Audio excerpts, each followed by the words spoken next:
Fala pessoal, nesse vídeo eu vou te ensinar todos os usos do ponto de interrogação no TypeScript.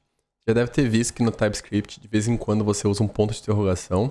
Eu vou te mostrar todos os tipos diferentes de ponto de interrogação que você pode ter no TypeScript. Então, vamos lá. Aqui nesse código de exemplo eu tenho um input, uma interface, que ela tem a propriedade value e checked. E essa propriedade checked é do tipo boolean.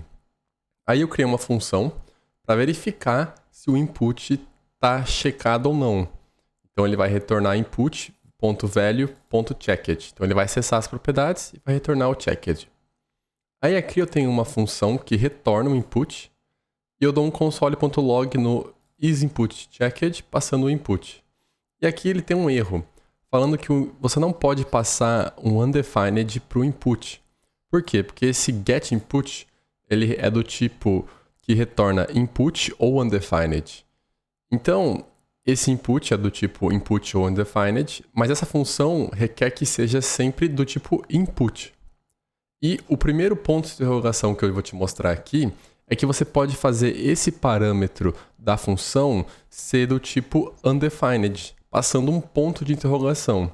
Agora o erro que tinha aqui embaixo sumiu, e você pode passar para o isInputChecked uma variável que é do valor input ou undefined. Você também pode não passar nada, que é a mesma coisa que passar undefined. Então também funciona.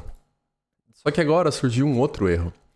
O input ele pode ser undefined. E aqui ele está falando que se o input puder ser undefined e você tentar acessar o value dele, você vai ter um erro. Esse erro é muito comum e o TypeScript quer evitar que você tenha esse erro.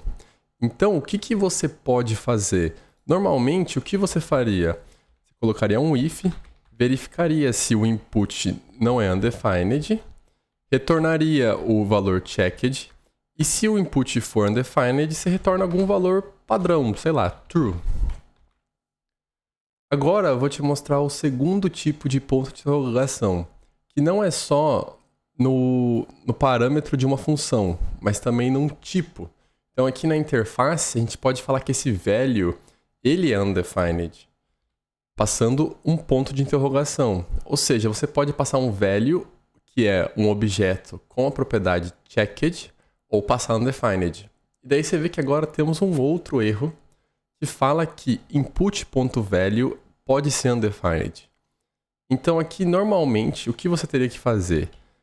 Checar também se input.value não é undefined. Então aqui no caso a gente usou esse operador de AND. Então você verifica se o input não é undefined e input.value não é undefined. E daí você retorna o checked aqui. Mas isso é muito grande, muito longo, tem um jeito muito mais simples de fazer isso. Então em vez da gente retornar tudo isso aqui, a gente usa o terceiro tipo de ponto de interrogação, que é o ponto de interrogação ponto. E você usa esse ponto de interrogação ponto quando você quer acessar uma variável que pode ser nula e ele vai fazer aquele if para você automaticamente. Então, quando você tentar acessar input.value usando esse ponto de interrogação, ele vai verificar com o if ali para você e você não precisa ficar criando vários ifs. Agora tem um outro problema que surge. Qual que é? Essa função tem que retornar um booleano. E antes a gente estava retornando aquele true no final. Então agora a gente tem que retornar true também, porque ele pode retornar booleano ou undefined. Porque caso o input e value seja undefined, ele vai retornar undefined. Mas essa função só pode retornar booleano, como está falando aqui. Então o que a gente pode fazer? Colocar ou true, e daí ele vai retornar o booleano e vai dar tudo certo. Mas se você está esperto, você vai perceber que usar esse operador ou tem um problema. Porque quando o checked for false, a gente quer que retorne false. Só que daí ele vai comparar ou true e vai retornar true. Mas na verdade a gente só quer que retorne true quando o input ou o value forem undefined. Então aí a gente pode usar o quarto operador com ponto de interrogação, que são dois pontos de interrogação.